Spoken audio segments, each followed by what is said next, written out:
Hey there, everybody. It's Pastor Jason. I'm glad you joined me for this four-part series on what to consider when starting a small group. There are several things to figure out, and I've got about 12 points I want to make across four videos. We're going to try to keep the videos to about 10 or 15 minutes long. I hope you are diligent and watch through them all as you consider starting a small group. But before we dive into those 12 points, there are points 13 and 14 I want to give you so that you understand that all those 12 points really need to be thought through the lens of two. Bathe everything in prayer, and that everything should be thought of in how to help others allow God to impact their lives. There's that old saying that says that we are as close to God as we allow him to be, that we want him to be. It's like we're stiff-arming him, and we need to try to relax that stiff arm just a little bit. So in everything we talk about in these four videos, keep in mind, pray about it, and how can we help others allow God to impact their lives. That's discipleship, and that's what small groups is all about, is God impacting the lives of other people. So our first 3 points that we're going to be talking about today is we're going to be comparing activity versus a study kind of group. We'll be looking at the length of time, and we'll be looking at curriculum. So we're going to consider those 3 things first. So activity or a study, okay? There are 2 types of groups. An activity group might be something as simple as the soccer team. Your kid's soccer team meets and you want to turn up the dial a little bit and say, hey, can we pray together? Or, hey, how about we meet after soccer practice or rehearsal or a board game group and have dinner and talk about life and get to know one another. Activity groups are based around things you're already doing, and you look to and seek to add the spiritual component with you and at least someone else. Activity groups are, again, could be soccer games or board game groups. They could also be ministries you're also already a part of. Maybe you're the worship team. Maybe you're the facilities maintenance team. Maybe you're the knitting ministry. Take a moment to reflect on how to pray with one another, how you can be praying for one another, and how your ministry might impact other people's lives. Just that simple little tweak. Instead of just rushing right into practicing that worship music, take a moment to actually care for the people you actually play music with. Then there's the study group. This is your stereotypical Bible study. Bible studies can be everything from studying a book of the Bible or studying a character of the Bible. Maybe it's a topical study. What does the Bible have to say about end times or angels or forgiveness or pick any one of a million different topics, right? So it could be a study of the exact words contained in the Bible, or it could be a topical study. It might even be just times of life as well, like, hey, you're a group with all small children. How do we become better parents? Maybe you all want to learn how to be better husbands or better men or better women, right? So these are all very legitimate, very stereotypical, in a good way, types of studies you can do and find plenty of curriculum on out there in the universe. One thing for you to consider when thinking through what kind of study is what to do with the kids. What do you do with the children? Lots of people have them, so you got to think about it for half a second. Is it, hey, bring them on over and they can tussle here right in the middle, and it's no big deal. We'll enjoy them. Or, Hey, we've hired a babysitter to watch them downstairs. They can cause a ruckus down there, no problem. Or maybe they're part of the study. It's a family study, it's a family-oriented Bible study, and you want the kids' participation. All that to say, consider what to do about children. It could very well be a study where children, hey, this is for adults. There's no children here. We have no real way of handling children. No judgment. Those studies exist, and they exist for good reason. So, but just keep in mind, what are you going to do about children at or in your study? Okay. The next thing we want to take a look at is length of time. Length of time. Is your study going to be short term or long term? Both are great. It doesn't matter what you're doing. So a short term study is where you're spending the next, typically speaking, it's 2 to 4 months studying a particular curriculum, a typical study, and usually that short-termness is dictated by how many lessons there are, okay? There are also long-term studies. You might be jumping into a scenario where you just want to start a study in your house, and then you're going to work through curriculum after curriculum after curriculum. Your intention is to continue going. No matter when the curriculum ends, you're just going to pick up something else and keep going. Let me state 2 things really quick. One, of course, short-term studies can turn into long-term studies. You've developed relationships. You don't want to stop meeting. You've been very blessed, and you want it to continue. Short-term studies can always turn into long-term ones.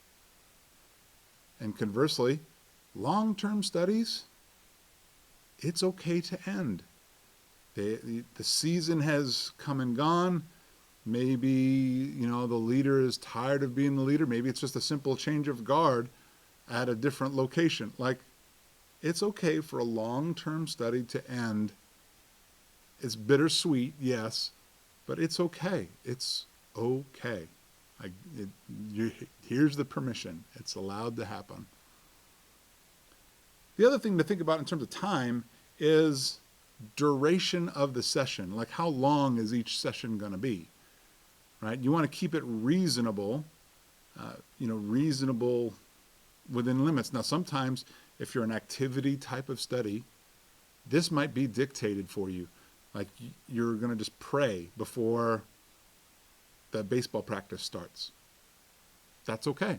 That's okay. You're adding 2 minutes to whatever it is that you're doing. Or maybe you're adding 15 minutes beforehand, or whatever. Maybe you're in a super serious study, deep theology type of things. Keep in mind, people's brains can only handle so much. You don't want that session to be 3-4 hours long. Most people don't have that kind of time anyway, but you don't want it to be 3 or 4 hours long if it's a super deep, heady study. Generally speaking, you're talking about an hour to an hour and a half. That's your stereotypical kind of study.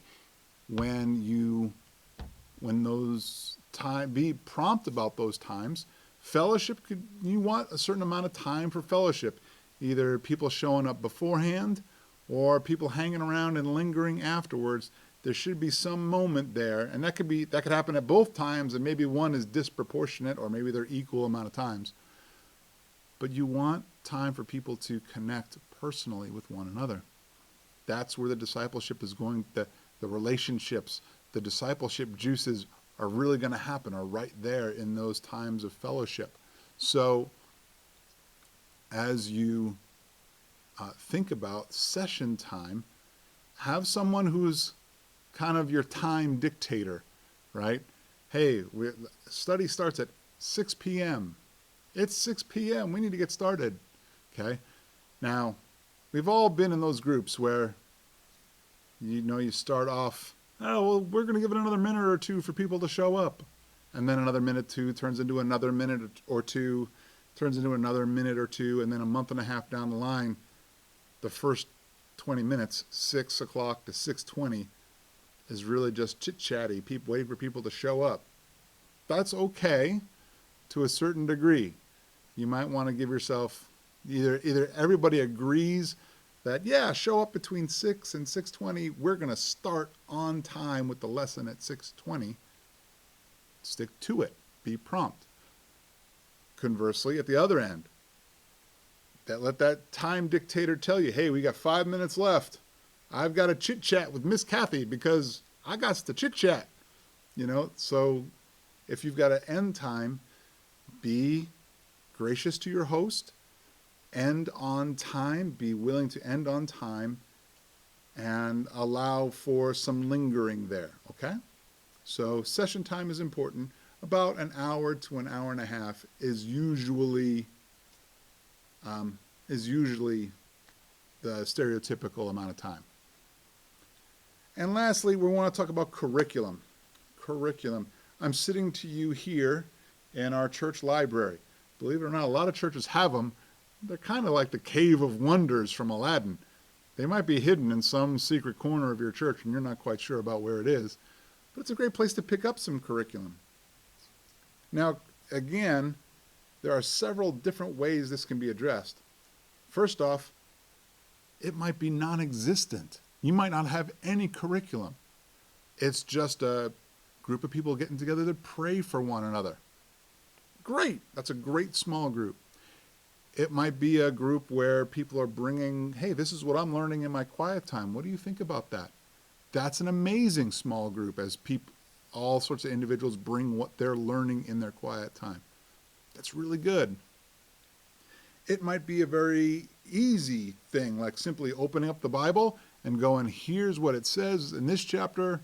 I've got these 5 questions that this weird guy on the internet taught me. Like, that's okay too, though. That's a great, simple way of doing the Bible study. You might be like, you might have, do you remember, did you grow up in a time where boxed DVDs were a thing, and right, they came with a gigantic workbook? Those still exist. As a matter of fact, your church might have some just collecting dust, waiting to be used. If you are a member of my church, please come and see me. We can fire up a Bible study because I've got curriculum just waiting to be used. Maybe you find stuff like these little teeny tiny things where the questions are already in there. Super simple and easy to do. Great way to have a small group. It could be topical stuff like we talked about. Nowadays, there's lots of stuff that you get the workbook and then the videos are online to watch. Great. These are great examples of curriculum. You might have super heady theological stuff. Maybe you're talking about big things like eschatology or the reason for pain or text proofs for the Trinity, things like that, where things are super, super deep. That is the one place where I would say, if especially like you're working through something like maybe you're working through something big, like say you're working through Wayne Grudem's systematic theology. The book is like that thick. It's like 3 inches thick. That's in that case I would, and in that case alone, it would be where you'd get some buy-in from the people who are going to attend. Like get from them a certain level of commitment that they're going to come more than 2 weeks, because that's a lot of preparation for the teacher, the leader, and you want to respect the amount of effort they're going to put in. So in terms of the super deep ones, that's where you get some kind of level of buy-in from folks. And lastly, what I'll say about curriculum is your pastor. See your friendly local pastor. A, they're going to have opinions. B, they might even have stuff on the shelf they would love for you to use if you've got no idea what to use. C, they'll even probably help you promote it because they want people in Bible study. And lastly, if that pastor is a good pastor, they're going to give you tips and encouragement along the way. And I want to encourage you. You can do this. Through these videos, you're going to see that this is not like launching the space shuttle. It's just doing a Bible study. And I hope that you will continue to join us as we look through the next several videos here on what to think through, like guidelines about starting a Bible study. Next week, we're going to talk about the humanity involved. We're going to talk about the people who show up, the host, and the leader. My guess is if you're watching this, you're probably one of those three. More than likely, you're looking at leading one. But this is for everybody. I hope to see you there in that video. Remember, in all of these things, so in the three things we talked about today, where we talked about activity versus study, about length of time, session time, and curriculum, bathe everything in prayer and think about how you can best help someone allow God to interact with them, that they'll allow God to impact their lives through this study. And that's discipleship. Again, that's what small groups is all about. I hope these videos are going to be a blessing to you. Be blessed and be a blessing to your community.